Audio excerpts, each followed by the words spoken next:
তৃণমূল সরকার যতদিন থাকবে মানুষের বিপদ বাড়বে। তৃণমূলকে ভোট দেওয়া মানে, বারবার বলছি, তৃণমূলকে ভোট দেওয়া মানে পরিষ্কারভাবে নিজের মেয়ের বিপদ এগিয়ে নিয়ে আসা।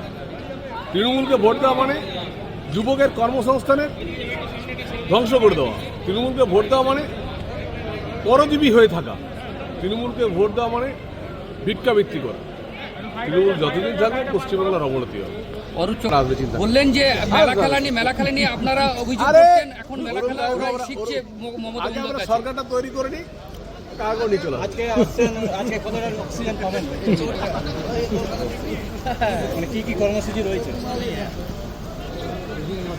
কর্মসূচি আমাদের অনেক কিছু আছে, আমাদের প্রচুর মিটিং আছে, প্লাস মনালী ঠাকুর আসবেন, দুর্গাপুর নাগরিক সমাজ মেলাও করছে, আমাদের কমল মেলা, সেই কমল মেলা আসছে।